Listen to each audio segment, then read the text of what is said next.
A very good evening to all brothers and sisters in the Dhamma. Today is 11th December 2025. It's a Thursday class. So as usual, we will be doing our sharing from this book, Heart Sutra, second edition, written by me. And we are at page 187, chapter 37, lesson 37. Okay, as usual, we will have our physical puja. Let us compose our mind, develop the faith, saddha, virya, then mindfully we shall commence the puja chanting.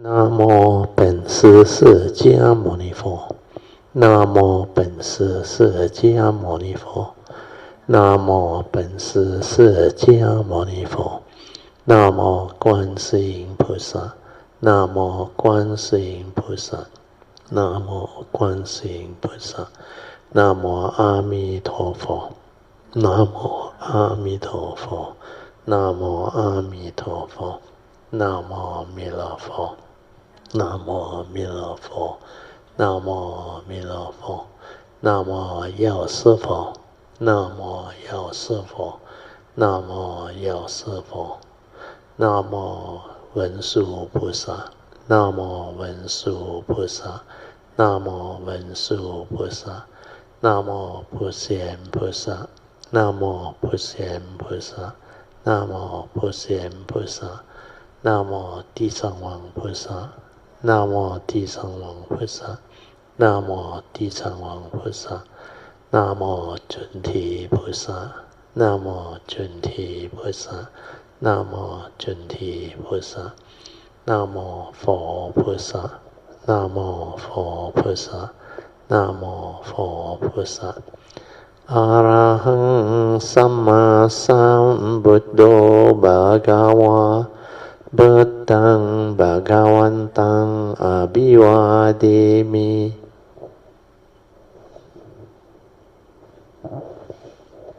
Swakato Bhagavata Dhammo Dhammang Namasami Supatipanno Bhagavato Sāvaka Sangho Sanghang Namami Namo Tassa Bhagavato Arahato Samma Sambuddhassa Namo Tassa Bhagavato Arahato Samma Sambuddhassa Namo Tassa Bhagavato Arahato Samma Sambuddhassa Buddhaṃ Saranang Gacchāmi Dhammang Saranang Gacchāmi Sanghang Saranang Gacchāmi Dutiyampi Buddhaṃ Saranang Gacchāmi Dutiyampi Dhammang Saranang Gacchāmi Dutiyampi Sanghang Saranang Gacchāmi Tatiyampi Buddhaṃ Saranang Gacchāmi Tatiyampi Dhammang Saranang Gacchāmi Tatiyampi Sanghang Saranang Gacchāmi Panatipata Veramani Sikkhapadang Samadhiyami Adinadana Veramani Sikkhapadang Samadhiyami Kamesu Miccācara Veramani Sikkhapadang Samadhiyami Musāvāda Veramani Sikkhapadang Samadhiyami Surameraya Majjapamadatthana Veramani Sikkhapadang Samadhiyami Sadhu, sadhu, sadhu. Okay, let's pay respect to Puja. Buddhaṃ Pujami.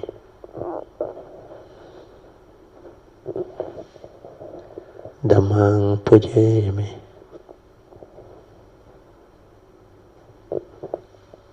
Sanghang Pujayami. Awareness-based meditation is very simple. If you have the understanding, basically is to develop this inner awareness within us, then stabilize it. When you are in that state, without thought, that is your true mind, your meditative mind, and that is the mind that have meditated. So basically, you just need to understand, without thought, the awareness nature is already there. Because man can only do one thing at a time.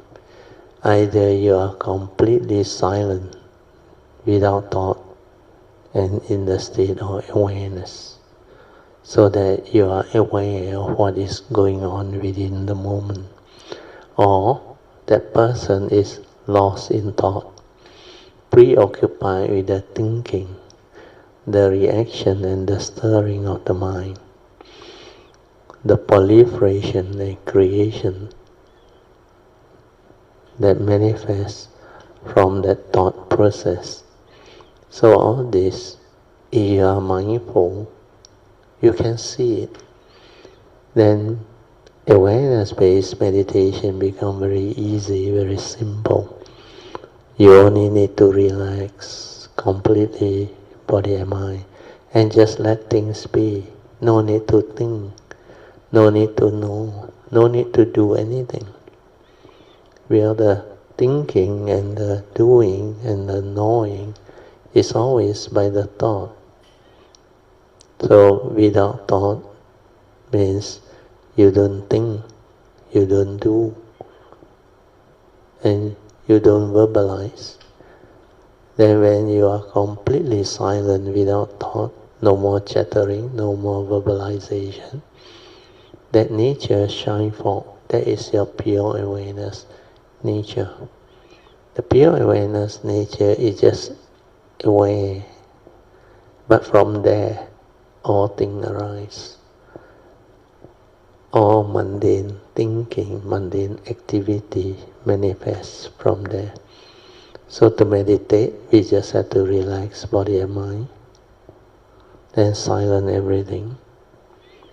Don't try to do anything, don't try to know. Because the doing and the knowing is always by the thought. Then whatever arises, let it arise. The awareness just aware. Finish. No more continuation. No more allowing it to manifest through the perception, followed by your views, opinion, conditioning and belief system to react to what you see or perceive through your senses. Then after that, stabilize the inner awareness by continuously being aware. Just aware. You maintain this awareness until it's very stable. Then your mind will naturally settle down. When you are aware, you don't have thought, don't have duality, no concept, no idea, no thought process. You are just tranquil, still. And the nature is not a being.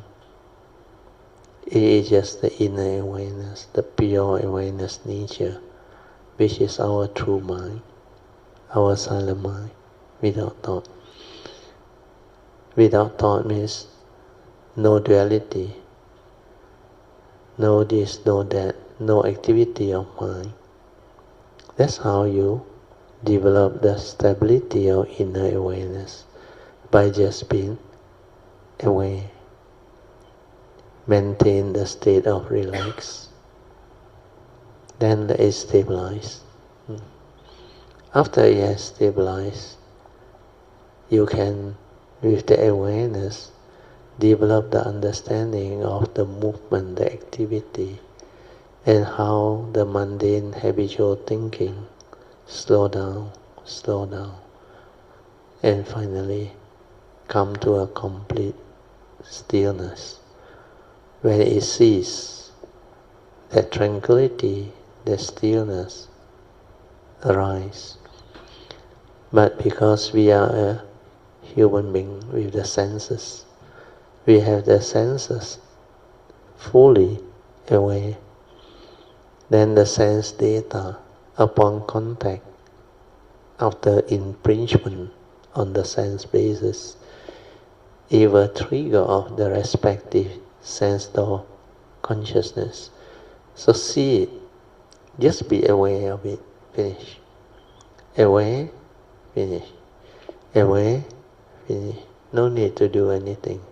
Then as this continue, it will slow down and stabilize.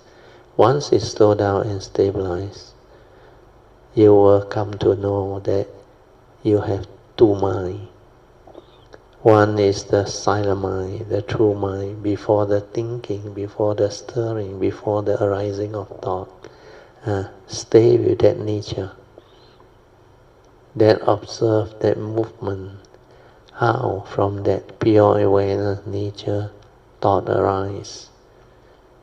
The two are very near, and how your knowledge, your brain, your memory, your views, opinion, conditioning and belief system, etc., including your phobia, insecurity, and other mind state, they are there because you accumulated them.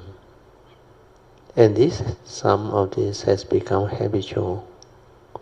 That's why these are the reason why human beings think a lot, react to sense experience, and create a lot of unnecessary thought activity, making them heedless.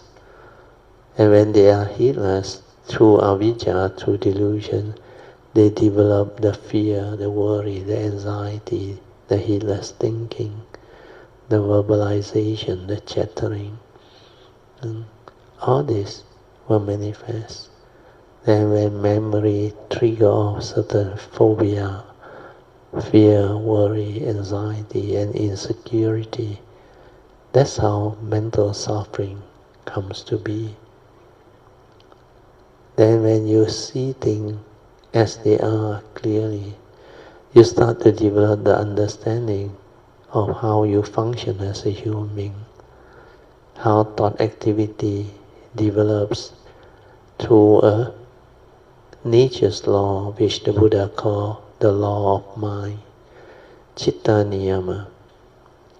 And this one follow the paticca samuppada, the law of dependent origination, the dwelling, avijja paccaya sankhara, sankhara paccaya vijnanam, vijnanam paccaya namarupa, or namarupa, then namarupa paccaya salayatana, then salayatana paccaya passat, passat paccaya vedana, vedana paccaya tanha, tanha paccaya bhava, bhava paccaya jati.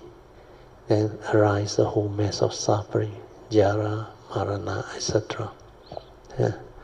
That's how the dwelling move. That's how living beings get themselves deluded, entangled, and develop a lot of what we call mental negativity, giving rise to karmic conditioning. And all this is the reason why living beings that don't have the Dhamma suffer a lot, and they continuously create the karmic conditioning for future rebirth. Sakkaya-ditthi is the main culprit. Sakkaya-ditthi is born of delusion, ignorance. So all these are the understanding. The silent observation of what is can awaken living being.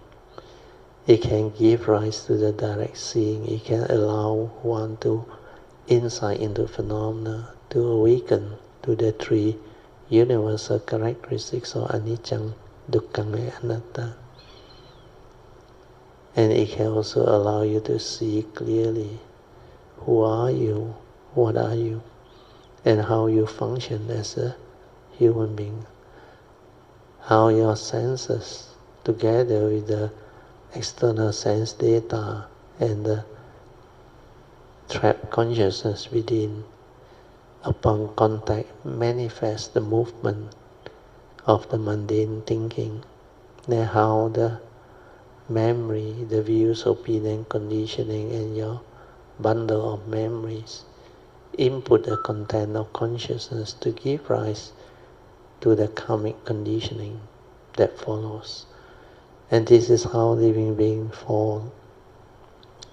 Living being develops the delusion, ignorance, leading to all the heedless thinking and reaction to sense experience. That's how suffering comes to be. So all this understanding is what meditation is. Then you will start to understand how come the heedless think a lot without awareness within, without stability of mindfulness. Living being is heedless. They think a lot because they fail to understand what is going on, and they didn't know they have another mind which is just tranquil and still. The pure awareness nature, before the stirring, before the arising of thought, before the creation of the mundane thinking, mano. So when you can observe and see all this, you develop right understanding, right view. You develop the wisdom in the insight needed for you to live life, so that you are no longer deluded, deceived, so that you can see things as they are clearly. Then you can accept the reality of the movement. Then you can actually become transformed living being. You develop the Dhamma understanding and wisdom to transform, to transcend delusion. Then from there, your mind realizes itself and sees. Then you realize enlightenment. Initially starting with the sainthood way. First stage of sainthood, leading to second, then third, then the fourth stage of arahantship. And all these are possible. But for those who wants to move on, cultivate the higher understanding, then you can develop the Bodhisattva vows, the 4 basic vows to walk the path of Bodhi, means to tread the Bodhisattva way. So this Bodhi mind development, there are 5 stages. First is to develop the faith, the understanding, and the sincerity to go this way, to plant the seed of Bodhi deep into our nature. Then once that is done, you have started the first stage of Bodhi mind development. And when you can stabilize it and develop until it becomes very stable, then you can move on to the second stage of Bodhi mind development, which is Bodhi mind that Bodhi mind that can endure and severe all suffering. Then when you can do that, means your wisdom is already fairly well developed. Otherwise you cannot endure and severe all suffering. Then after that, you can go and do the 4th support, which is trust, Trust, trusting your nature to develop the inner movement, the nature's meditative progress and activity. The 4th support, you only need to do it after you have stabilized the first 3 support. relax, maintain awareness, and stabilizing the awareness until you are ever mindful, constantly meditative. Then you stay at the heart, silent everything, don't try to know, don't try to do, just allow the pure awareness nature to move by itself, to detect whatever it can detect, so that ultimately you will be able to detect the gateway to your inner nature, which is within your heart area. When that happens, that Bodhisattva will take off. And that training is very long, very extensive, but very, very rewarding, beautiful, meaningful. Okay, with that, I will set the alarm for 30 minutes so that you can have your awareness-based meditation. Okay, now you can slowly, mindfully come out of your meditation. Then we will turn to page 6 of the chanting book to do the invocation to the Devas. Invocation to the Devas. In this universe, in their entirety, let the deities or Devas come here. Let them hear the good teachings of the King of Sages, which gives heaven and release, Nibbana. This is the time to listen to the teaching. This is the time to listen to the teaching. This is the time to listen to the teaching. Samanta Chakawalisu Atra Gachantu Devata Saddhammang Munirajasa Sunantu Sakamokadang Dhamma Kalo Ayang Badanta Dhamma Kalo Ayang Badanta Dhamma Kalo Ayang Badanta Namo Tassa Bhagavato Arahato Samma Sambuddhassa Namo Tassa Bhagavato Arahato Samma Sambuddhassa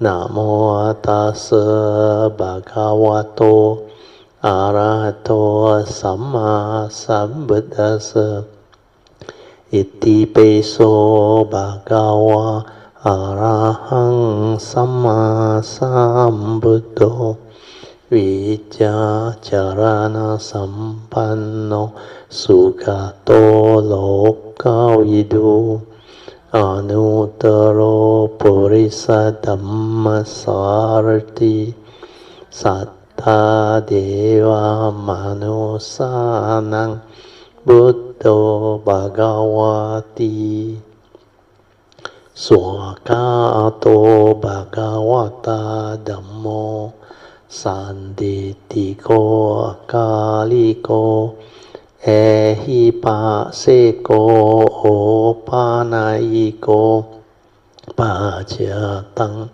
Veditatbo Vinohiti Supatipanno Bhagavato Sāvaka Ujupatipanno Bhagavato Sāvaka Nyaya Patipanno Bhagavato Sāvaka Samici Patipanno Bhagavato Sāvaka Yadidang Chatari Purisa Yukani Atta Purisa Pugala Esa Bhagavato Sāvaka Ahuneyo Pahuneyo Dakineyo Anjali Karaneyo Anuttarang Punyang Ketang Lokasati Sadhu Sadhu, sadhu. Okay, you all can be seated. Then we will continue from where we stopped. There was a question raised by a yogi during the last Saturday meditation class as to why the random thoughts keep on arising during her meditation. So this is a very common situation where yogi realize that when they want to meditate, there is a lot of random thought arising. And most yogi or even cultivator, they can't do much to what happened, because this situation is very common. And most people who haven't trained their mind to develop the stability of inner mindfulness or awareness, if you have not done that, then it's not easy. We are human beings who don't have the Dhamma understanding and the heedfulness. They tend to think a lot. And that thinking comes from ignorance. There's an avijja, pajaya sankhara, and it's mainly arising through the lack of spiritual faculty, especially saddha, virya, sati, samadhi, and panya. If there is no stability of sati or mindfulness, this mind cannot be quiet, cannot be still, cannot be silent. It will think a lot. The heedless thinking will definitely be there. Where these are mental hindrance. Mental hindrance that arise due to the yogi's lack of stability or spiritual faculty. That's why when we live life, when we go through life, our senses are active, the sixth sense door, then it's constantly allowing sense data to imprint upon them. And when that happens, it creates the causes and conditions for mundane consciousness to arise. Upon contact, consciousness arises. Then through our own ignorant delusion, we input the wrong content of consciousness that cause our mind to stir, to react. The false perception or the wrong perception create all the heedless thinking, mundane thinking. Then when you want to meditate, you try to silence, it cannot. Because these are the so-called habitual heedless thinking that you have developed throughout the day when you live your life without mindfulness within. That's why without sati leading to heedfulness, you will think a lot. So here, the question was asked. So I told this yogi, this is very good, because at least now you are able to be aware of your own lack of peace. Means you are aware that this random thought keep on arising. But it's actually not random thought when you are mindful and aware to trace it. That's why I said, at least now you are able to be aware of your own lack of peace and the arising of this so-called random thought. And you must understand why your so-called random thought keep on arising. As I explained, it is due to your lack of spiritual faculty, stability of mindfulness. Then I gave her a hint. I said, you should inquire, why this type of thoughts and not other thoughts? Because this habitual tendency, what they call conditioned thinking, there is a pattern to it. there is a habitual reaction to this random, not to say random, heedless thinking. So when you see it, then you inquire, then you understand how it arises. That's why here I try to let the yogi understand. I say when you are aware of all this movement arising of so-called random thought, where it is not actually random, you must develop the understanding and wisdom. So I say when you are aware of all this without any reaction from the mind and feel agitated and try to do something. Because most people, when they don't understand meditation, when their mind is not peaceful, they complain, today my meditation very bad. A lot of thought, a lot of thinking. I'm not able to calm myself down. I'm not able to be in a state of peace. Or I cannot concentrate my mind. I cannot develop the mindfulness or the stability of mindfulness. Then some who do concentration, they will complain and say, my object of meditation is still not stable. Those who do anapanasati or whatever, they will feel unhappy. So when this state arises, they will be affected. That's why I use the word, their mind agitated. The unhappy mind that is so conditioned, because you crave for good meditative experience or good meditation, and you perceive this arising of heedless thinking or random thought, the so-called random thought in inverted comma, you feel that your meditation has not taken off and you are unhappy. If you do that, then you will try to do something.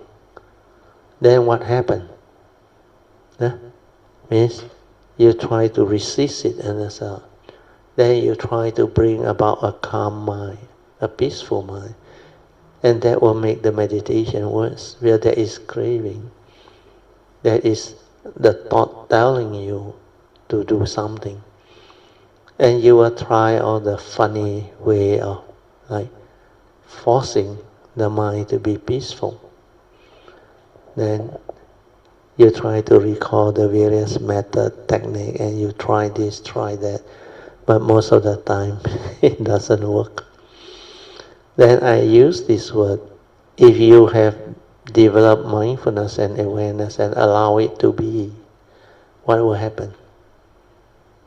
Then you will be able to observe and see clearly what are those thoughts. Then why this thought and not other thoughts? Then you will come to realize that this so-called random thought arises due to your attachment or clinging to a lot of those thought activity or mundane thinking that affected you during your daily life. Things that haunt you, your unfinished business, or so-called unfinished situation, life situation that you need to resolve, or things that you worry about. So all these are lingering fear, worry, anxiety, and unfinished thought activity. Then when you realize what is going on, then you start to understand clearly why this thought and not other thought. Especially during period where you don't have any problem in life, where you are happy, peaceful, like most of the thing in life goes your way. So you feel very good, where there's nothing to hold you back, to trigger off worry, anxiety, or you don't have any problem that you need to resolve. And a lot of these are related to First Noble Truth reality. It can be a disease or something that makes you unhappy or fearful or worry you. So it can be relationship problem, financial problem, health problem, or even worry problem. Take for example, when you are confronted with old age, sickness and death, with separation from loved one, or prized possession, or something happened in life, like certain economic crisis, triggered off by various possibilities.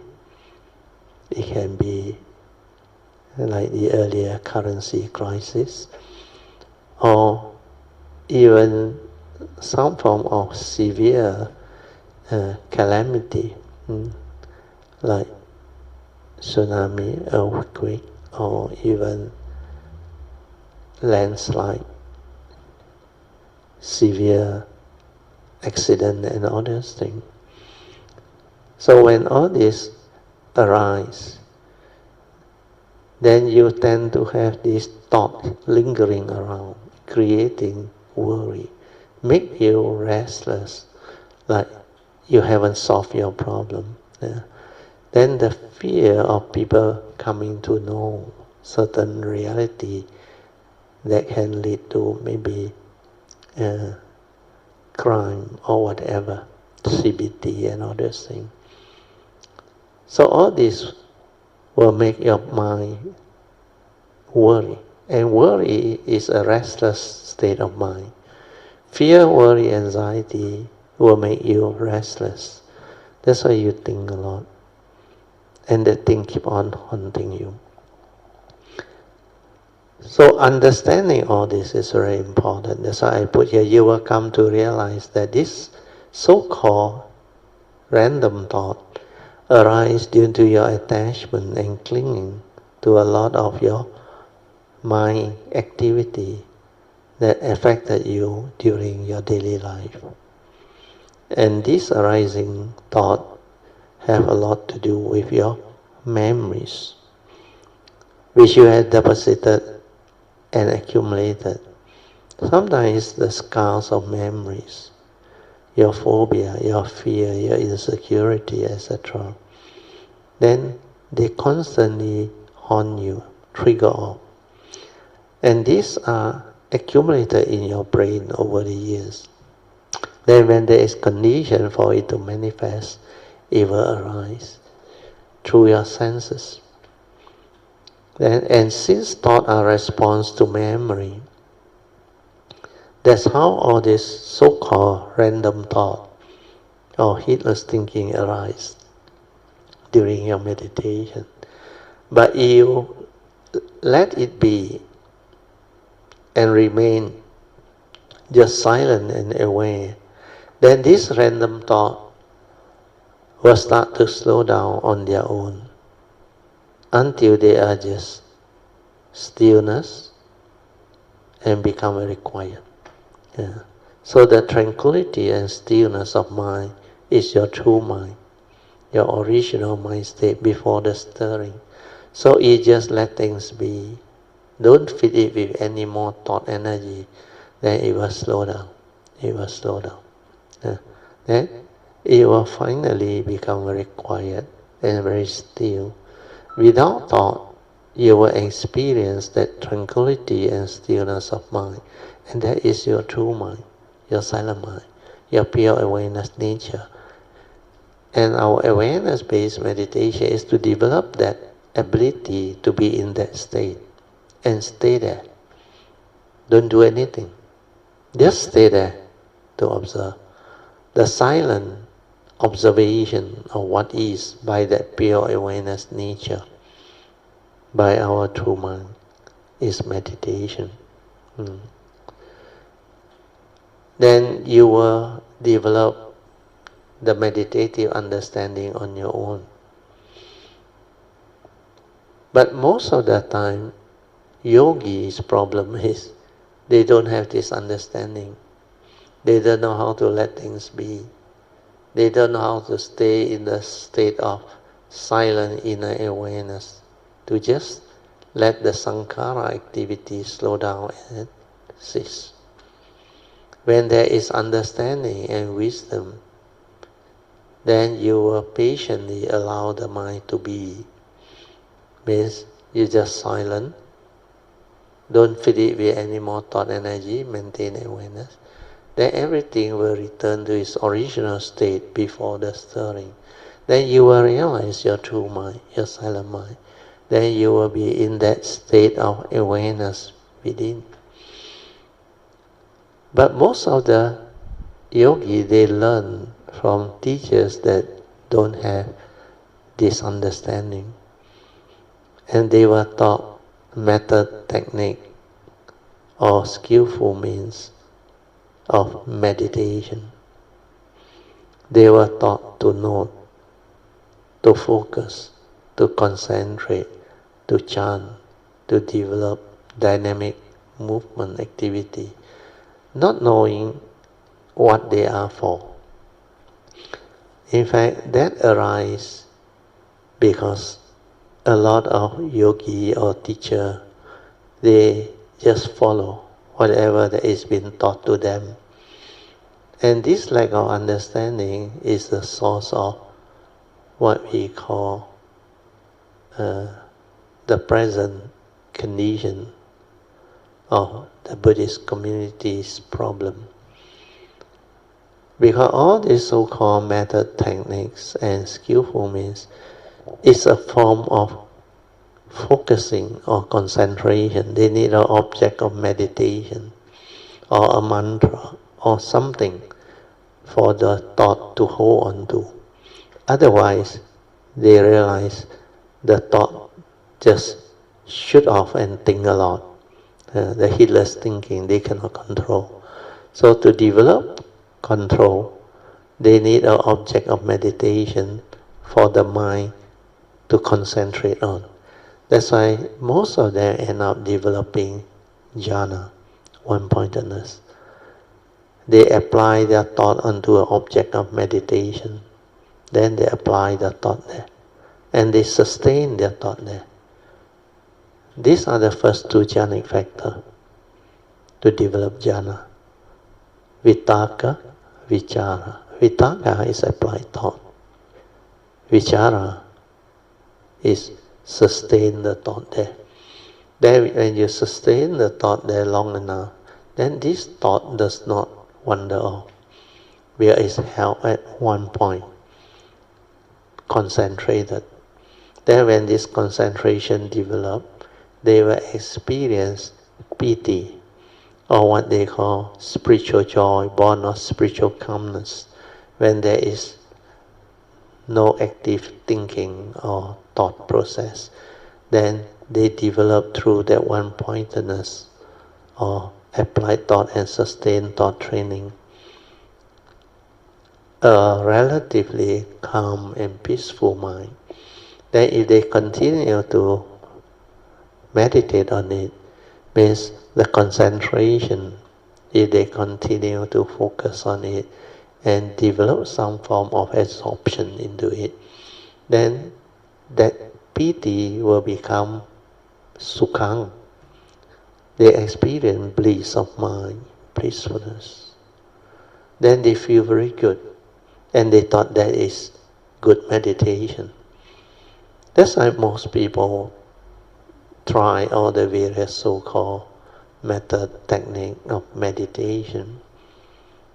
And when they do that, it is already deviating from the training of the mind to be aware, to be mindful. That's why to be aware, to be mindful, is different from focusing and concentration.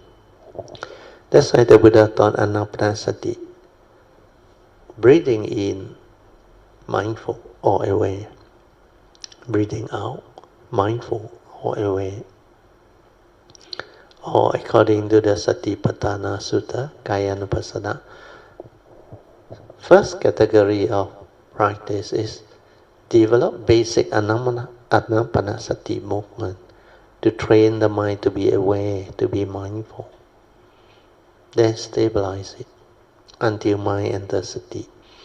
Then move into daily mindfulness, starting with the four postures: standing, aware; walking, aware; sitting, aware; lying down, aware.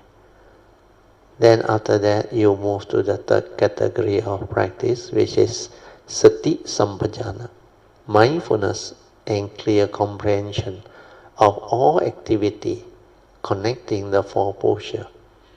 When you are conscious, when you are no longer in a sleeping state or whatever. So during the conscious moment, you develop mindfulness of all action, all movement in the present moment. That's why in the third category of practice, Satipatthana, Kayanupassana, the Buddha called this Sati Sampajana, mindfulness and clear comprehension of all action and all movement in the present moment. He said that one, standing aware, looking forward aware, bending, turning, stretching, aware. Then whatever you do, for the monks, is described as putting on the shoulder cloth, aware. Then answering nature's call, aware. Then the blinking of the eye, the movement of your kaya, fully aware. Then all this activity, even eating, drinking, then whatever activity you do in life, you maintain awareness. Awareness means the awareness and the kaya activity is like synchronized. Your mindfulness and the movement is one. That's why bending, stretching, turning, or whatever, even bowing, paying respect, reverential salutation, your whole movement, body and mind move as one. Even walking, body and mind move as one. That's why the awareness and the kaya activity or the phenomena move as one. So this is physical phenomena. And our breathing, the breath, is one of our physical activity, where it's part of our kaya. That's why the first foundation is to anchor our mind to all our kaya phenomena, or physical phenomena, kaya activity. So this understanding is very important. Then when it's anchored to it, you cannot think, you can only do one thing at a time. That's what I always tell you. Man can only do one thing at a time. Either you are aware and within the moment, or you are lost in thought. So when you anchor your foundation of mindfulness to your kaya by developing the Kayanupassana, the sixth category of practice, then you realize your mind is always in the state of sati, anchored to your kaya activity. So when your mind enters sati, everything you do is in sati, your action, your movement, your activity, they are all in sati. That's why until mind enters sati, then your senses also follow. By then your seeing will be in sati, your hearing also will be in sati, your smell, taste, tactile and thought process, you can see them flowing, arising, passing away, like slow motion. You have the mind that is in sati, is not lost in thought, is ever mindful. It can follow all these phenomena. That's why the other foundation of mindfulness is Vedana, where feeling arise every now and then. Upon contact, feeling arise. All our six sense though, every moment of consciousness there is contact. And within the contact, feeling arise. That's why when you are mindful of feeling, which is the second foundation of mindfulness, Vedana Nupassana, then you will start to understand how you function as a human being. How your feeling, which is pure feeling, is constantly conditioned into like and dislike, pleasant and unpleasant feeling. And what is all this movement? This is sensual desire and ill will, the first two of the five mental hindrances.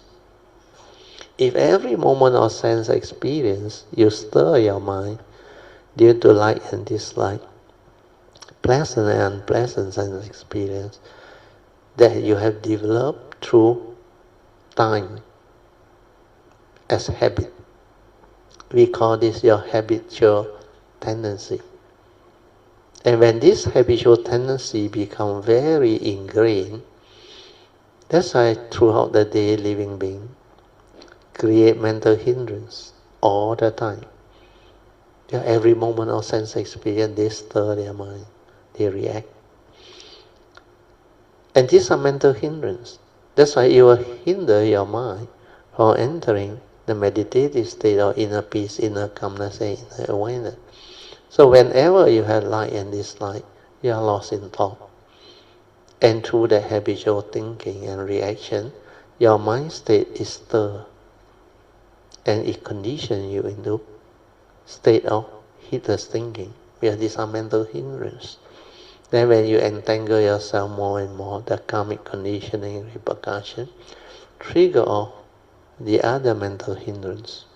Then when you break your precept, when you don't live an orderly life, you create restlessness of mind through fear, worry, anxiety, because whenever you break precepts, you create your own mental suffering due to your own fear, worry, anxiety. So all this arises when you project your thought, when you recall through memory your phobia, your accumulated fear, worry, anxiety, insecurity. So all this is what meditation is all about. So you cannot see all this, means you lack mindfulness. Then when you can be mindful of kaya, then Vedana, then you realize this is how you get into trouble. This is how fear arises. This is how anger arises, like and dislike arise. That's why the Buddha said there are 5 ways to overcome all this wrong thought or unwholesome thought. First 2 is still thought-based. Think of the direct opposite, wholesome thought. Then number 2 is think of the danger or the consequence of holding on to this wrong thought, where these are wrong thoughts with the evil roots of greed, hatred and delusion. It will condition karmic negativity and make you evil. Is that what you want? If that is not what you want, then determine to abandon it. But these are still thought-based. The third way is the meditative way. The Buddha said, just silence everything and maintain awareness. Then when you maintain awareness, you will come to realize how the unarisen mental hindrance comes to be. And they arise through your lack of understanding. Then when you see it, most of the time it's due to your habitual tendency, your wrong view, your craving, your fear, your phobia, your insecurity, your craving, your selfishness, your delusion. So all this create entanglement. Then when you see it, you come to know how all this has been conditioned into karmic negativity, wrong thought, that afflicts you. Then you have to inquire if that is the case, if through mindfulness and awareness I am aware of all this, then my life, I decide how I want to live. I have to develop the inquiry and understanding to retrospectively reverse all this. Then you continue to follow the Satipatthana Sutta, the fourth foundation of mindfulness, following the third way, maintaining awareness. When all these mind states arise, like fear, worry, anxiety, even anger, emotion, when they arise, you silence your mind and stay with the emotion. Then what happens? It ceases to be. And when that happens, it's exactly as described in the Satipatthana Sutta, the fourth foundation. You will come to know how the arisen mental hindrance ceases to be by not doing anything. Where these are conditioned arising mind state, born of wrong thought, wrong view, habitual tendency and all those things. Then when you see this, then you realize you can reverse all this by having the understanding. But the third way alone is of not much use because it cannot live life. Every time you got problem, you have to go somewhere and silence your mind to meditate and let it cease. That's why the Buddha taught the fourth way. To retrospectively trace the origination factor, then retrospectively, through wisdom, straighten your view to reverse all this, so that you can develop the wisdom to see things as they are, and not to react to it, and not to stir your mind based on your wrong view, wrong thought, and thing. And the fourth way is the most powerful, and there is the wisdom way. And I realize most people cannot do it. But the fourth way comes from the teaching. The Buddha said you must learn to see things as they are. Means, do not act according to memory, views, opinion, conditioning. See things as they are means silently observe and develop the understanding. Then when there is no thought, no duality, no this, no that, what happens is the mind develops the clarity to observe and understand. Then when it understands, the awareness of it will awaken you. You will insight into phenomena and clear your delusion, sakkayaditthi. And to do that, you have to actually contemplate and reflect on all the important essential Dhamma that the Buddha has taught us. He said within our conditioned existential world, everything is dependent origination, condition arising, causal phenomena. And he always said, whatever arises, there are causes and conditions behind. Then in the fifth daily contemplation, he said, we are all born of our karma, heir to our karma, conditioned and supported by our karma. And we are what we are because of our karma. So whatever arises, if there are causes and conditions, means if the causes and condition is already set at any one moment, that is the reality. That is suchness, ta-ta-ta. You cannot resist it. That is nature's movement. If you want things your way, you suffer. That's why acceptance through wisdom, through this understanding, is panya, or Dhamma wisdom. Means we have to learn to see things as they are and accept the reality of the moment. That's why I come out with the answer People are just the way they are. The world is the world. Condition like that, things be like that. Angry people do angry things. Selfish people do selfish things. Deluded people do deluded things. Thing is just the way it is. The world is the world. People are just the way they are. So all this understanding will stabilize and allow you to be at peace with every moment of sense experience. Then this is the wisdom that will prompt you. When I can accept things as they are, the way the world is and the way living beings are, then I'm at peace. And when I'm at peace, I don't stir my mind, I don't create mental hindrance. I can be in the states of tranquility, stillness, pure awareness, to witness the non-movement of the mind. And through that, I don't have to stir my mind to become angry, to become fearful. All the negativity of mind state that previously arise through habitual tendencies cease to be. Yet these are all due to your wrong view, wrong thought. These are dependent originating mind state, not intrinsic within your nature. Then you start to realize what the Buddha mentioned. The unarisen mental hindrance. You come to understand how they arise through the lack of this Dhamma understanding, the spiritual faculty, and the right view that is needed. Then by not doing anything, you can cease it. Then you come to understand how the mental hindrance that has arisen cease to be.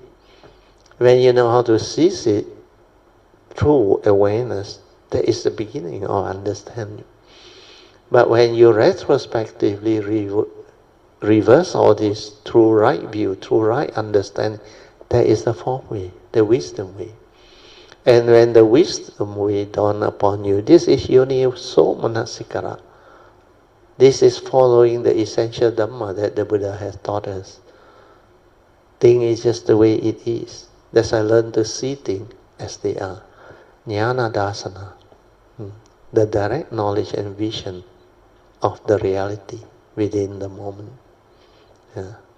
That's why everything is suchness, tathata. Whatever arises, there are causes and conditions behind. No need to react and stir and become upset.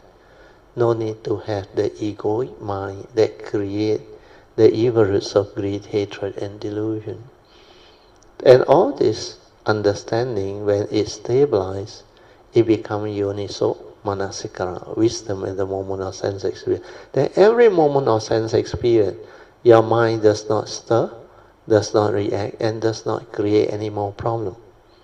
And that is the real meditation, the real four foundation of mindfulness. That's why in the four foundation of mindfulness, the Buddha said, when feeling arises, aware. When unpleasant feeling arises, aware. When pleasant feeling arises, aware. Means what? Just develop the mindfulness of it. When aware means what? You already know that feeling has not remained as pure feeling. It has been conditioned into sensual desire and ill will, born of habitual tendency, wrong view. And these are mental hindrance. It will make you heedless. It will hinder your mind from entering the meditative state of inner peace, inner calmness, and inner awareness. And this is how you develop the wisdom not to allow yourself to be in that state of heedlessness again. Not to allow this wrong understanding to continuously haunt you and create all this wrong thought, wrong habitual tendency and movement. That's why the constant stirring of the mind, which is habitual reaction to sense experience, is born of wrong thought, wrong view. So straighten your view. And when you straighten your view, you can reverse all this. Then finally, the Buddha, under the foundation of mindfulness, first category of practice, mindfulness of the five mental hindrances, he said, finally the yogi will come to understand how this mental hindrance will not arise again in the future. That means your wisdom has already stabilized. Means this mental hindrance, born of this understanding and wisdom, cannot arise anymore. It will cease to be. And this is how you root up. Yeah. Then he moved on to the second category of the fourth foundation, where you develop mindfulness of the five aggregates of form and mind. That one also, you develop it through mindfulness, through awareness. Rupang, Vedana, Sanya, Sankhara, Vijnana.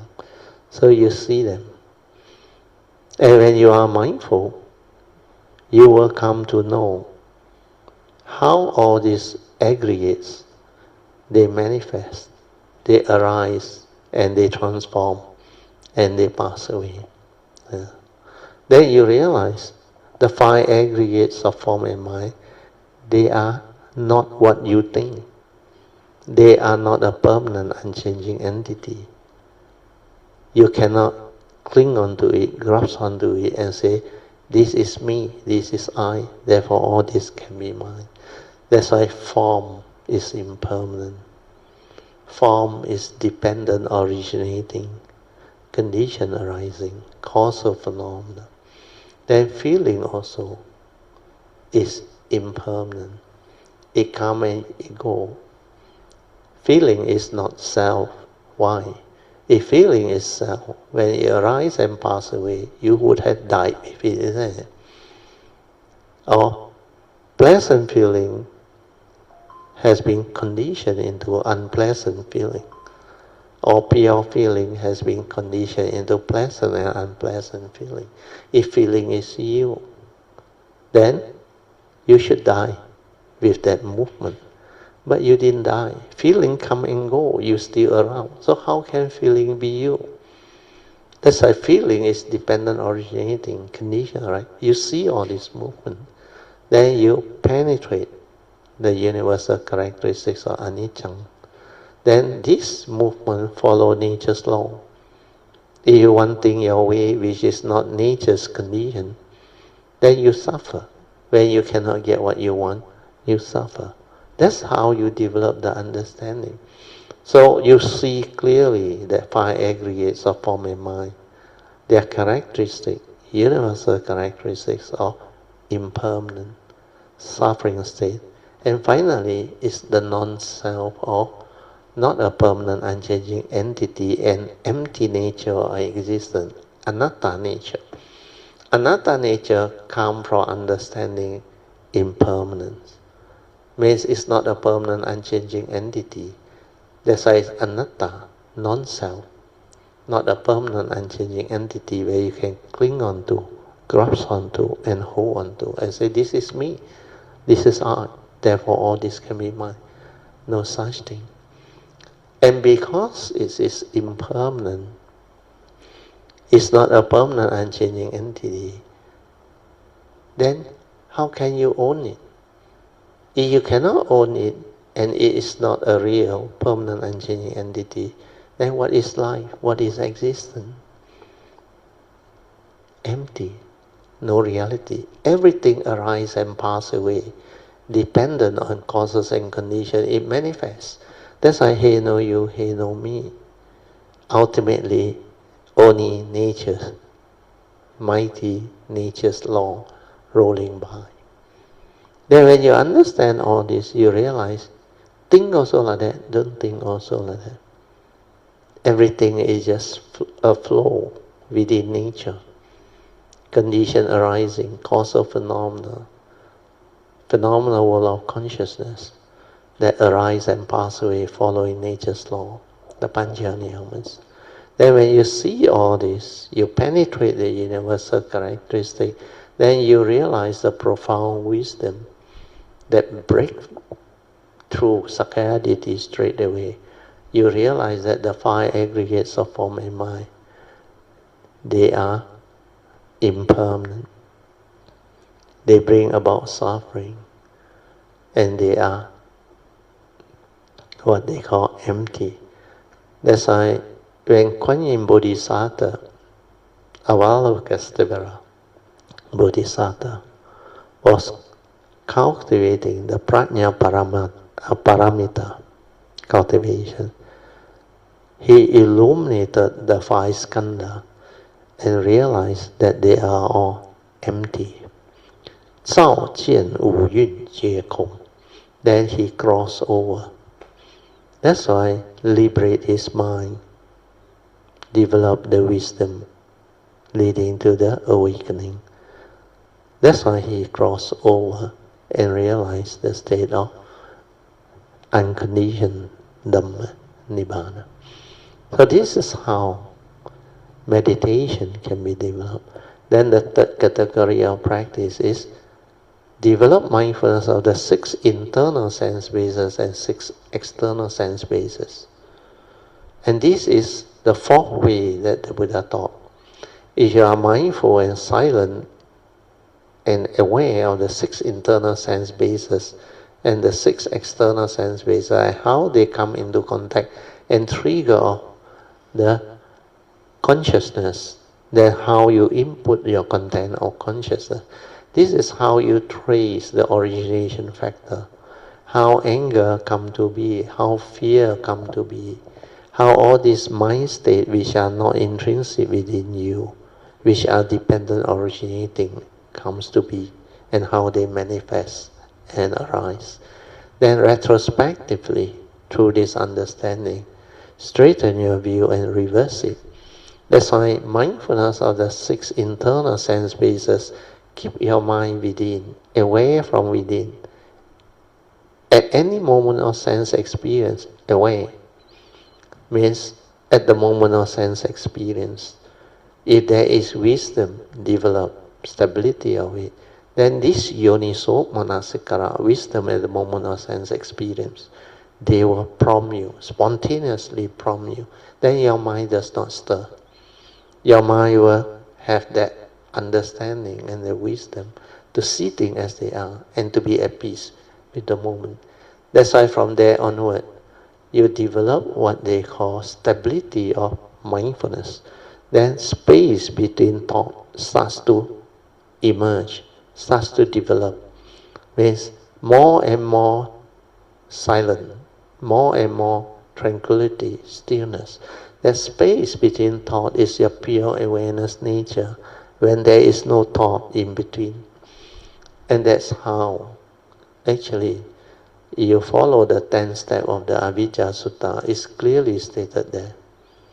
First step of the Avijja Sutta that leads to the enlightenment cycle is to have Kalyanamitas, which we have because our grouping is Brother Theo's Kalyanamita. Then, because we are Kalyanamita, there will be condition for us to constantly listen to the Dhamma, develop the first turning wisdom, followed by the second turning wisdom. When we constantly listen to the true Dhamma, we can reflect and contemplate on it to develop the first and second turning wisdom. Then when it stands up to investigation, the faith develops. That's why step 3 is faith in the Triple Gem, the Buddha, Dhamma, and the Sangha.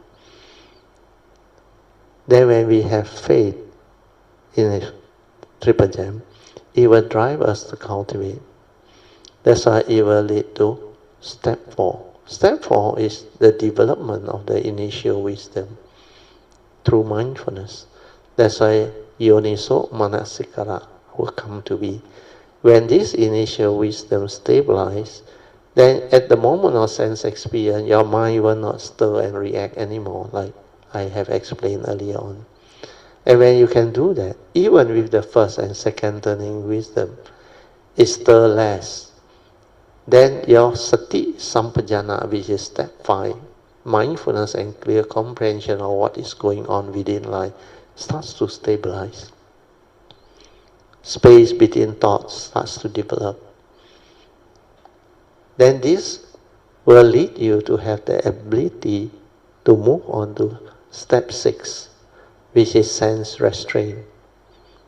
When you are so mindful and aware, you have mindfulness and clear comprehension of all action, all movement in the present moment, then you cannot actually break your precept anymore. That's why sense restraint means at the moment of sense experience, you cannot break your precept anymore. Means by then, you are at least a Sotapan. That's why step 6 already very powerful. Then step 7 will make you a Sakadagami, because when you have sense restraint, you will cultivate the Noble Eightfold Path factor to arise the 3 types of right conduct: right thought, right speech, right action. And the way you live your life will all follow these 3 types of right conduct. Then only you can move on to cultivate step 8, which is the cultivation of the 4 foundations of mindfulness. And by then, it's very easy already. The 4 foundations of mindfulness, you read through the Satipatthana Sutta, all the words you start to understand. Well, a lot of this you have cultivated before. That's why that 10th step of the Avijja Sutta is very systematic, very clearly spell out the cultivation process. Then with that, you can move on to step 9. Step 9 is the 7 factors of enlightenment keep on arising. So when you keep on witnessing the arising of the 7 factors of enlightenment, you realize you are already on the right path. Means you are destined for enlightenment. Otherwise, the factor of enlightenment, which are factors of mind state that will condition enlightenment, cannot arise. Sati will be there. Dhamma Vichaya will be there. Investigation of the Dhamma. You will constantly investigate, and you will stand up to investigation. Then that virya will be there. That virya will drive you to cultivate, to develop the cultivation. Then you experience piti. Piti will lead to tranquility of mind or stillness of mind, the silent mind, your true mind, the pure awareness nature within. That's why it's called tranquility, stillness. And then, when you stabilize that, it develops samadhi, which is the 6th enlightenment factor. Then when samadhi allows you to see things as they are, together with the sati, you will develop the panya, the wisdom, thereby bringing about the 7th factor of enlightenment, which is equanimity, born of wisdom. And that's how the training becomes possible. Then step 10 is the natural consequence, enlightenment in the here and the now. That's why all the 10 steps can be realized if you have the faith and the understanding and cultivate accordingly. And it's not difficult. Okay, if we go back to the notes, I think I have to end here already. It's almost 9:50. Okay. I read the last 2 sentences. And since thought are response to memory, that is how all this random thought arise during your meditation. But if you just let it be and remain just silent anyway, then this random thought will start to slow down on their own until there is just tranquility and stillness of mind. Then you realize your true mind. Also, if you don't cling and live your life with heedfulness and wisdom, then all this clinging and grasping and accumulation will cease to be, and you will be very peaceful most of the time. So this part is the most important.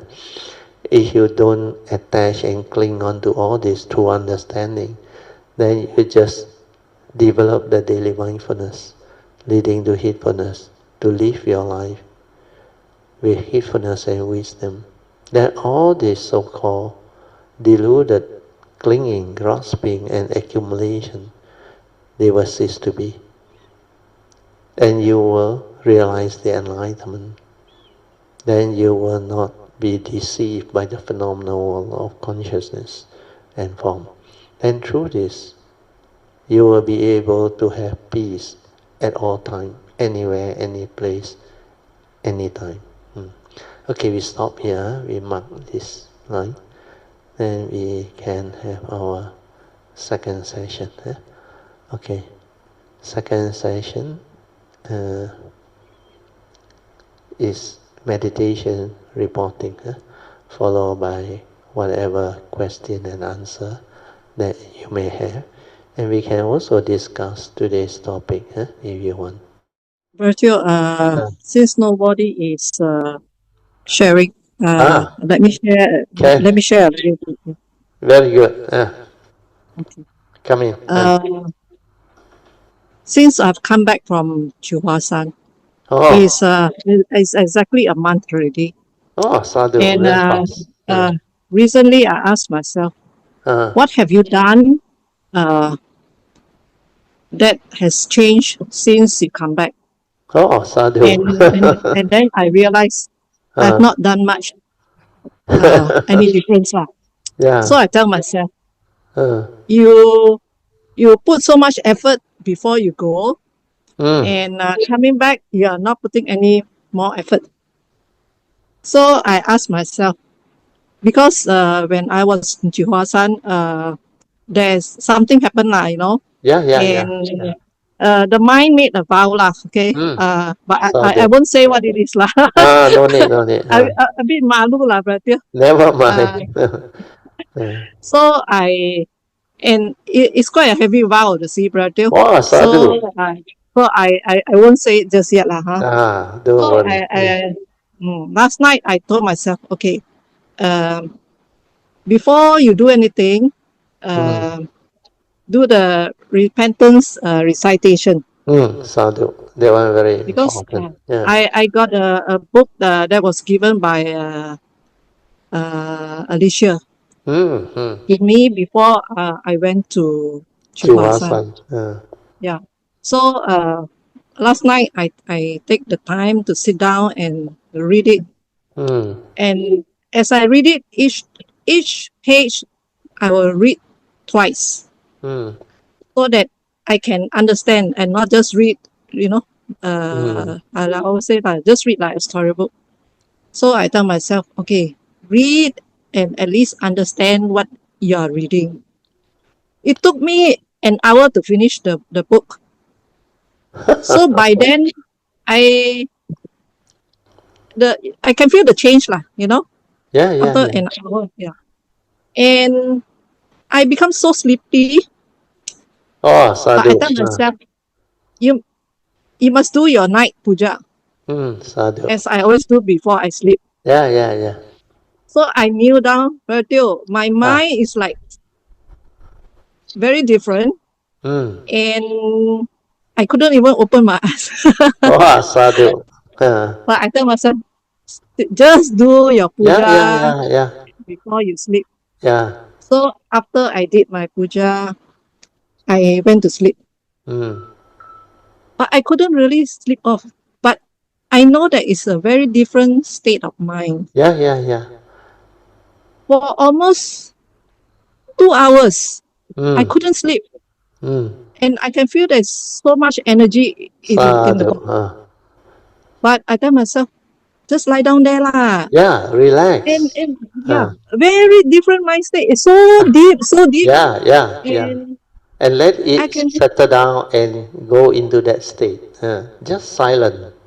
Be with it.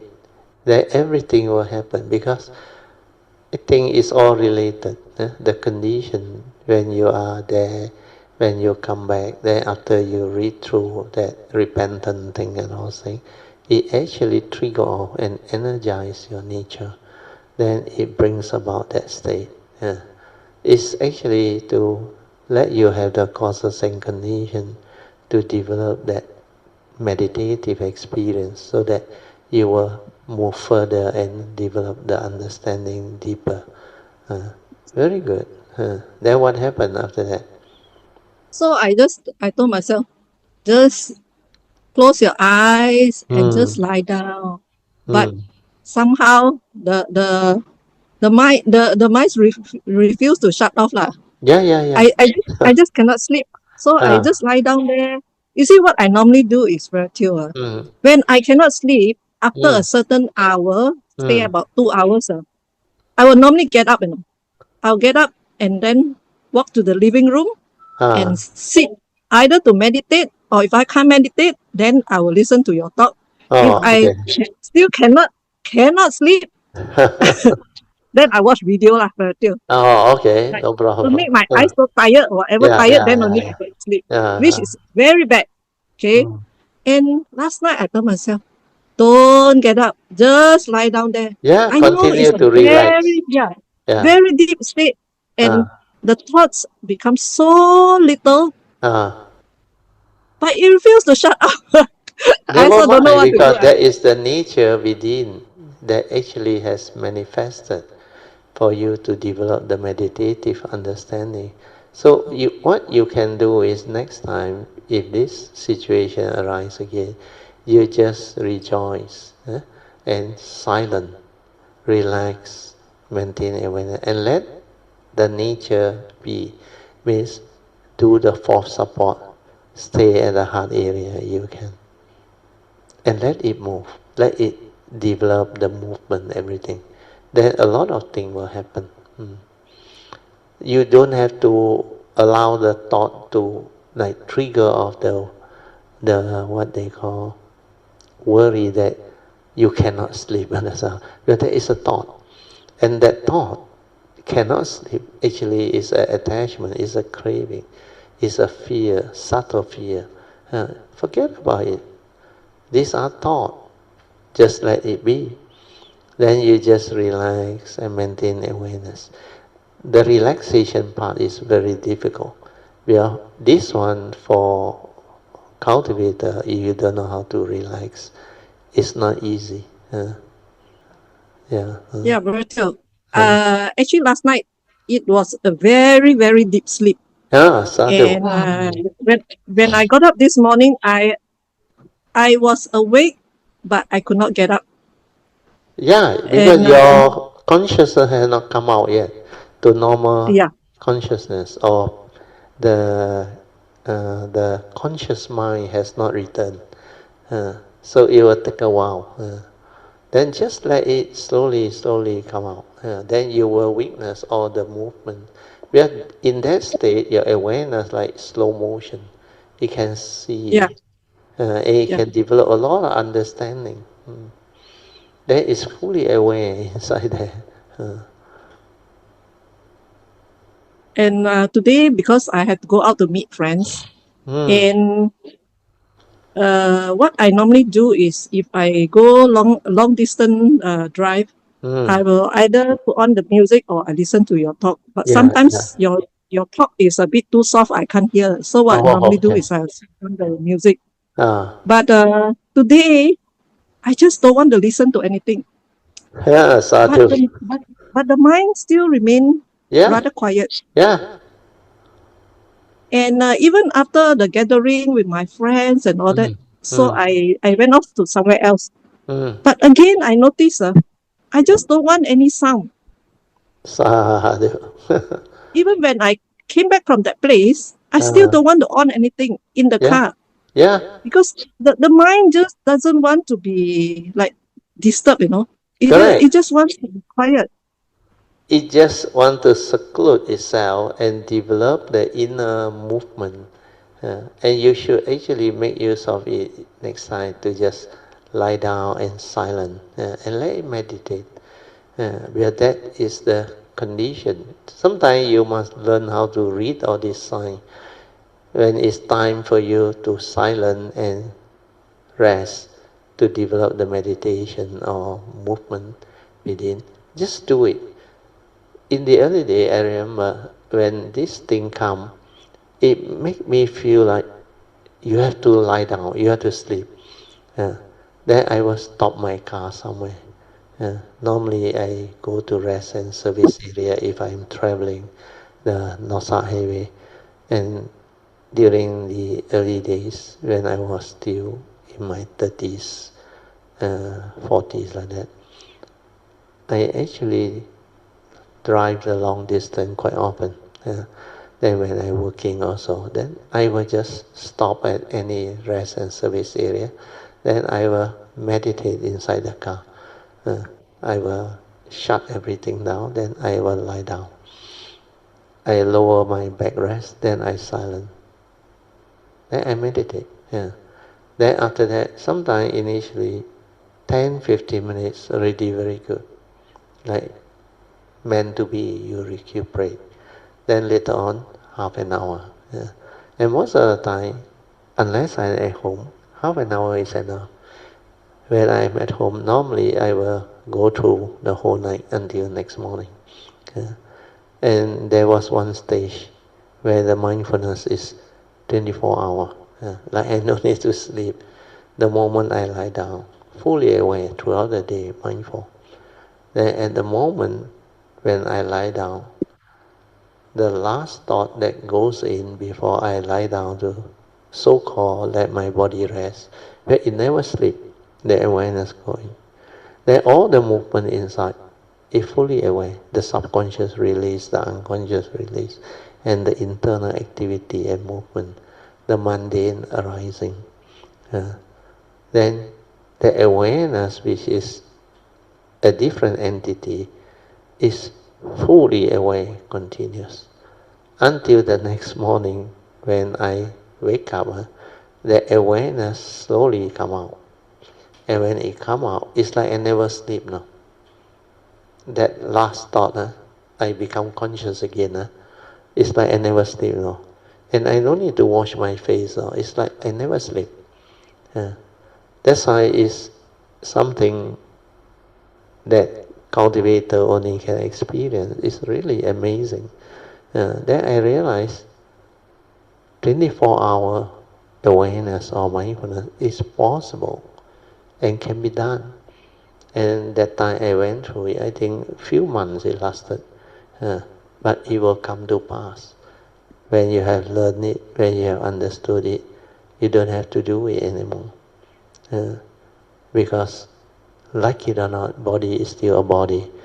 It needs to have enough rest. Then you have to rest the body. You can develop the meditative awareness when there is condition to develop.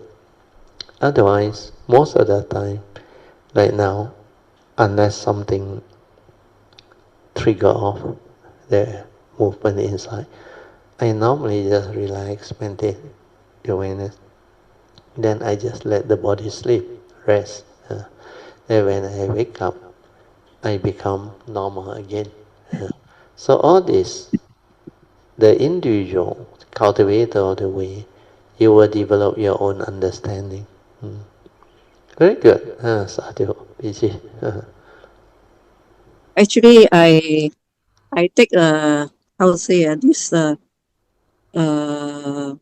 sharing by Brother Chan and Sister Waifan as inspiration.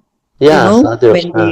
When they did their 10,000 bows, Yeah. it just shows that without effort there is no progress lah. Yeah. No, yeah. In our cultivation, we have to put something into action. Yeah, because the faith must be there first, the sincerity. Then it will drive you. And when you diligently persevere and develop the, what they call, I don't like the word effort, is the perseverance, the spiritual zeal, tenacity to go this way, where you see the importance of this cultivation. Then it will drive you, the virya, sada, together with the faith, it will move you. And you become very different. And during that phase, I remember the cultivation, you can cultivate throughout the day or not. Initially, it's throughout the day during your waking moment. Then later on, when your daily mindfulness stabilizes, you realize you can develop the cultivation even while you rest your body to sleep. And you can really develop the understanding of the possibility and its movement. That's why all this cultivation, unless you met up with cultivator of the way who has done it, nobody can share with you. That's why this Dhamma is Pacetang, can only be realized by the wise, each for themselves. Good? Yeah, Yeah. yesterday, actually, I was listening to your talk again, the short video, uh, the karmic nature and the Spiritual spiritual nature. That one is very good. Yeah. Yeah, actually, that one's very good. So Mm. I was telling myself, if this is a good time for me to, how to say, Mm. should I use the word improve on my karmic nature so that uh, I come to a stage when I won't regress in my cultivation? Yeah. Yeah. Yeah. So, Your spiritual nature can reach the stage where you know you won't fall back already. You will not fall back already. Then after that, your cultivation become very natural. So our karmic nature, as we progress, it will be like improved by many fold. Means your karmic nature become more and more powerful, more and more like evolve until it become like very different. Most of the time, you develop a lot of wholesomeness, a lot of wisdom, a lot of understanding. That is like you are incapable of negativity. Then you are constantly developing the wisdom way of cultivation that leads to all the so-called perfection of virtue, or we call it the paramitas, the perfection of all those important virtues that we need to develop to make us a what they call evolved being that has the wisdom and the virtue. That's why the Buddha and the great beings, they are perfect in wisdom and virtue. 辅足慧足，福也圆满了，慧也圆满了。So all these are the doubly perfect one. Means perfect in virtue and wisdom. And all this can be cultivated, developed. But the karmic process, you will know. Before you connect, of course, there are still a few this minor karmic thing from the past that you may have to go through. Like this life I went through, they are very minor. I remember until I reached the age of Form 4, I think, or Form 5, then like no more need to pay back. Then my life take a turn actually. Actually up to Form 3, I almost like all the nitty-gritty, small karmic thing that I need to pay back. It just happened during those phases when I was young. And karmically it showed it to me. Then after that, I remember Form 4, Form 5 onward, 1970 and 71 onward, everything like fall into place, like meant to be.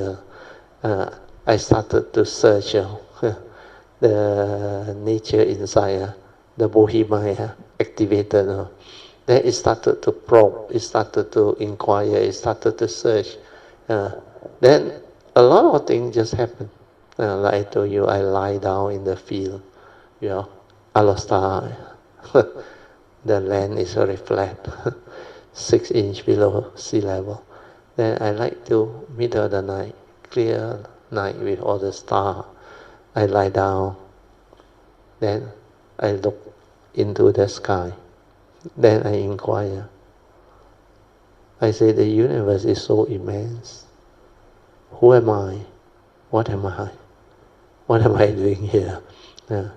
Because I am just a minute human being within this planet Earth. At that time, I think it was 5 billion world population, not even 6. Now maybe 7 or 8 billion already. So at that time, I remember I inquired. I said, the universe is so immense. Every star is a potential sun, some bigger, some smaller. Then I tell myself, I am so insignificant. Our Earth is the 3rd planet from our sun. And within this planet, there are so many billions of living human beings. And I'm only one of the speck of dust within that 5-6 billion. And our planet is also very insignificant. And the sun also, like the Buddha mentioned, the sand in the Ganges, there are more stars in the universe than the amount of sand that you can maybe count on the Ganges River. And the Ganges River is so long. So because of that, that inquiry and probe just manifest. Then suddenly deep inside, my nature tell me, you have to meditate to develop the understanding. And that time I don't even know what is meditation. I don't even know about the Dhamma and all those things. I just tell myself, okay, we are very convinced. Meditate, yeah, but don't know what is meditation. Then when I was in lower 6, when somebody gave me the book, What Buddhists Believe, first edition, that was the trigger. The moment I saw the Four Noble Truths, I said, that's it, no need to search already, this is it. That's why after that, I took my HSC, upper 6, and I did very well. And I managed to get a place in University of Malaya, studying engineering, civil engineering. And when I was there, first day, I was staying in first college, I remember. Then that night after dinner, we were the first batch, I think, out of the 600 students in the residential college. I think that they that came for report early on is only, I think, a handful. Huh?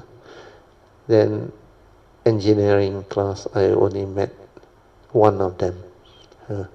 And this guy, after dinner, he said, Theo, you got anything to do or not after this? I said, I don't have. I bring you to a talk in science faculty, he said, one of the day 1 kulia, or lecture data. Lecture. So I said, okay, I go with you. So we walk there. Oh, it was a very surprising talk. Chief Reverend K. Sridhamana, the author of the book that somebody gave to me, my classmate sister actually. And first time I saw a monk, fully born in robe, and speak very good English. And the talk is so scientific and so like it attracts my attention, and I really love it. The first time I see a monk and with such good English and speak so well. Then after that, I immediately after the talk, one group of us went in front and queue up to talk to him. So we managed to get his address, Brickfield or something. Then I make it a point when I have my transport sent down, which was, I think, 3 months later. Immediately I received my motorbike, I drove there. That's how everything began. Then a lot of things just unfold, manifest. Then I started to have a condition to join the Buddhist society in the university. Then that's how it actually developed all the condition. Because after that talk I told you, I went back, I meditated middle of the night until 4 a.m. I thought it was half an hour, it turned out 4 hours. And my mind was so still and tranquil. Then I said, oh, this must be meditation. But I didn't know at that time it was anapanasati, and I went into absorption, one-pointedness. Then I went into the formless rhyme, infinite space. And all this just manifests. That's why when I reflect back into all this, then I came to know it's meant to be. Because since young, when I was very young, I already knew I am different. I am not a normal kid or a normal human being. Then later on, as I continue with this, everything just happened. Later on, when the condition arise, the great being came. Then, when I start to move, the teacher come, the book come, the guide come, everything come, and everything just unfold and manifest. Then, by the time I hit 35 years old, 1989, exactly 35 years old, my nature connect. That's how all this understanding came back to me. Then I was so amazed. I said, how can living being understand? Because this type of cultivation is not the normal, usual type. And the understanding that unfold is completely like almost 100% opposite of what the Buddhist community commonly practice or cultivate or learn. It's so different. That's why after that, for 15 years, I didn't do anything. I just let things be. So 1989 until 2004, I didn't do anything until Yun Chan came. Then the rest is history until now. So now 2025, I think 21 year plus already. So all these are like meant to be. And just now you were talking about you want to improve your karmic nature. Actually, the process is your karmic nature will naturally transform and improve when your wisdom and cultivation develop and the progress develop. Then you can develop the understanding and the cultivation until you will know when you reach that phase of Bodhi mind development, especially after you have hit the third stage of Bodhi mind development, where the Bodhi mind has the ability to illuminate that nature within. When you hit that stage, you are sure of that nature will never regress anymore. And you will know that so-called form and mind that come every life, when they connect, they will know. Because otherwise you cannot progress like that one. You cannot have that type of understanding one. So all these are very beautiful, wonderful, and like meant to be. So with that, I hope Kayamita can develop the faith, the understanding, and the perseverance, and the joy. Very good, PG, for creating the condition. You can continue another 8 minutes. Thank you, Roger, for explaining. A few days ago, I was listening to the Sunday talk, the sharing by Sister Eng Bee. Yes. Of her retreat at KKB. Then after listening to her, I reflected. I said, why do people go to retreat? Retreat after retreat. And then I think back to the time where we were in Chihuahuan. Why I have very silent mind when I was in Chihuahuan is I feel that it's because firstly is we are not on the phone. First thing, Bratio. We are away from all the social media. Because by the time we leave in the morning, we come back very late, and after dinner and all that, a lot of time after shower, then after a short while, most of us will go to sleep. Yeah, right. So, yeah. And at that time, it's like when we go to the temples itself, like when you're climbing up the stairs, climbing down the stairs, or when you're doing your prayers or whatever, our mind will be only focused on doing whatever we are doing. So I think that itself helps us to help you to develop the transformation and the understanding. Yeah, it will So happen. that's why after 2 days at Jihosan, my mind was actually very silent. So much so that, like I said on Tuesday itself to Bratio, that I didn't even want to talk to anybody. Yeah, It was you will reach that phase of understanding one. The mind just want to silence, quiet, like what Alicia they all went through. It just don't want to do anything. It just stay within, peaceful, tranquil, still, silent. Very good. Bratio. That means what you always mention, awareness in the midst of life, the mindfulness is so important, Bratio. Very, Because very otherwise, important. Even song so that they important. also Yeah. share. Because if we are so distracted by all our thoughts, how can we maintain the mindfulness Correct. in You can't. the midst of That's why life? to be heedful in the midst of life is near to impossible for most people. That's why this training is very unique. For those who can do it, my nature rejoice and sadhu to them. And it's not difficult, no. In fact, a lot of Kayamita managed to do it. And this type of meditation, a lot of people cannot understand. It's just developing mindfulness, awareness. That's why now I start to share with Kayamita differently. Like Waifan, Brother Chandya. I said, you just do. Stabilize your mindfulness, awareness. The understanding will arise by itself. It will shine forth. It will awaken you. It will let you develop the wisdom and the understanding on your own. By being mindful and heedful, when you have that stability of it, the mind will transform, the mind will awaken.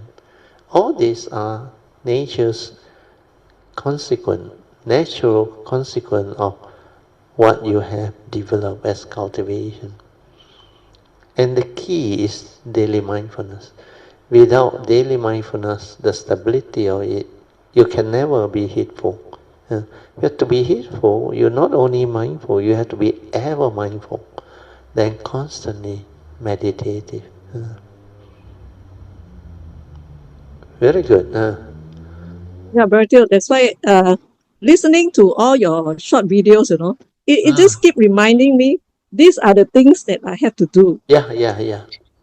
Not mindlessly living life every day, Correct. chasing after this and that.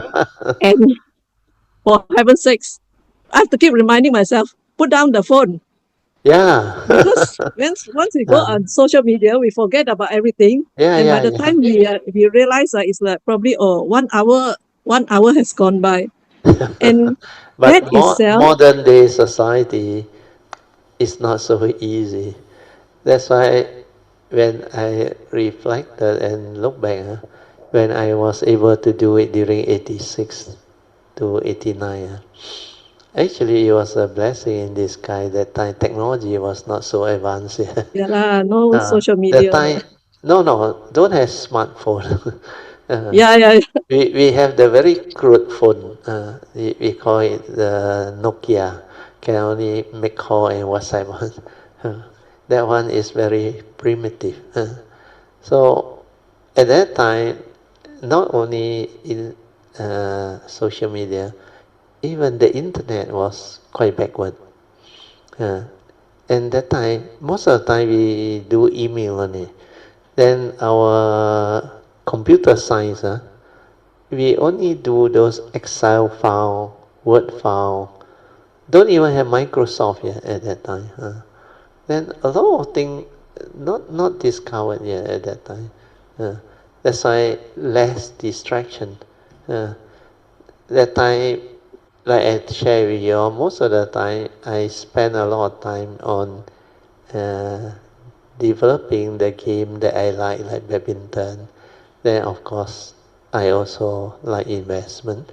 Then I also like what they call off and on before 89 play mahjong with classmates, all those things. Then the usual New Year activity and all those things.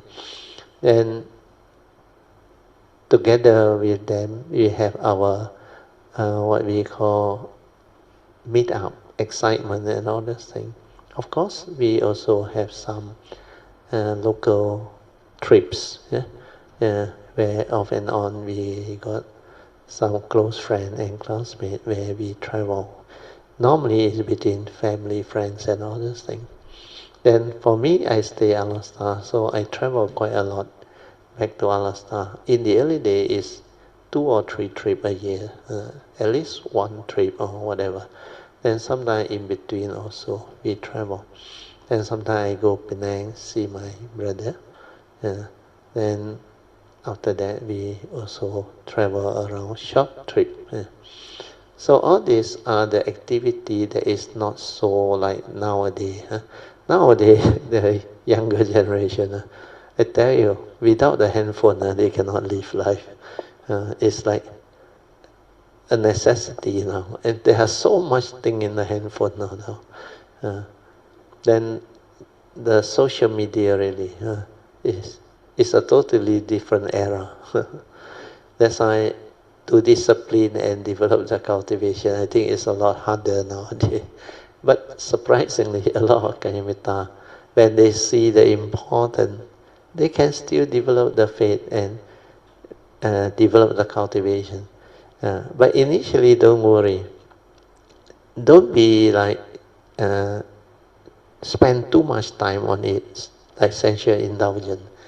Avoid the too extreme. That is the best. Then you realize it can be done. When you start to develop the daily religious routine, then the meditative training, then the heedfulness, actually it's worth it, because when you really determine, the window is normally, for my case, it was the 3 years of full-time training. Then the thing came, everything happened, fall into place. But like the Buddha mentioned in the Satipatthana Sutta, he said maximum 7 years if you do that for foundation of mindfulness, and you will realize at least anagamiship or arahantship. So 7 years is not too long, but most of you all have the parami. I think you all can do quite fast. For me, it took me 3 years, I remember.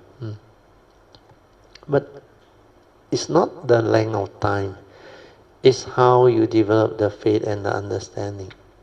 We are 1986 when the message from Kuan Yin came. My nature inside straight away knew. And I took the message very, very seriously. Kuan Yin poured the triple gem on my hand in a straight line, 3.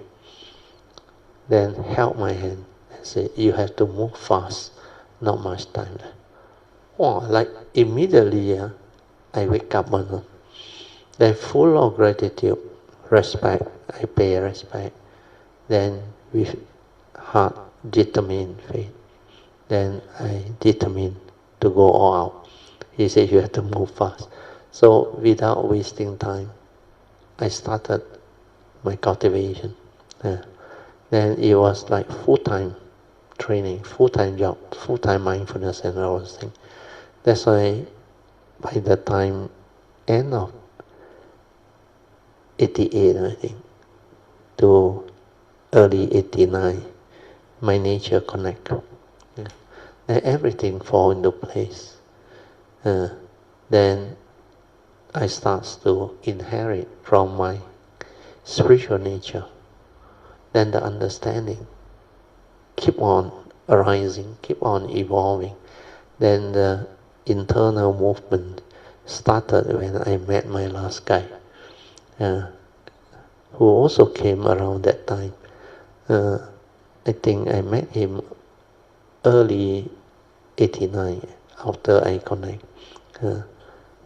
Before I met him, actually I was reluctant to see him because, like I told you, at that time the Dhamma understanding is already there. Technically, I don't need teacher. I don't need anybody to teach me. But funny, the condition arise 6-7 times. Then I knew. I don't know who he is. I haven't met him. He's from New Zealand. And out of the blue, he said he want to come over and visit me. 7 times. Then at the 6th occasion, I told the person who connected me, I said, okay, I will meet him. That's how I ended up meeting him. And the moment I met him, the rest is history. He just held my hand full of joy. And I also can feel him. Then he told me very specific instruction. He said, do you trust me? I said, yes, sure. I said, I can feel you. I trust you. He said, I only teach 3 things. He said, actually 4 things, sorry. He said, relax, aware. He used the third one, 24 hour. Instead of stabilizing it, he liked to use the word 24-hour awareness or mindfulness. Then trust. I say, good. The first 3 are already done. I say, I can do it already. We are the 24-hour ones. I can do it. I say, it's only the last one. I haven't really had any inkling of what it is.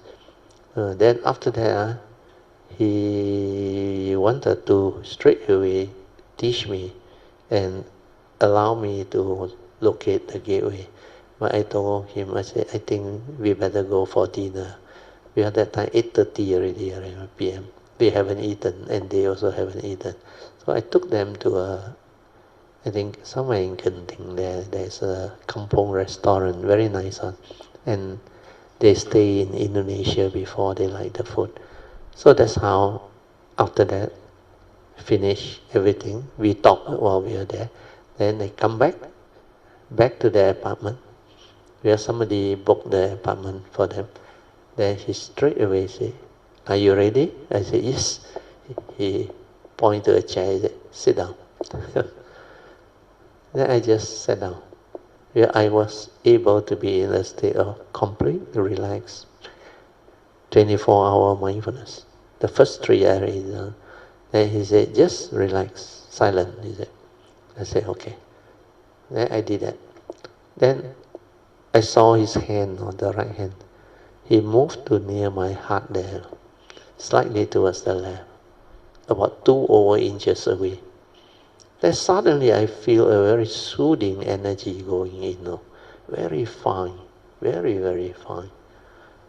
Then straight away, my nature become very quiet and very still. That was the gateway. Then my yin-yang energy melt inside, and everything flows soothingly. Then like the whole body become completely transformed, tranquil and still. Like a car perfectly tuned. No that wobbling sound or vibration. It's like no sound. That's how it happened. We better end. 10:37 already. Sorry. Okay.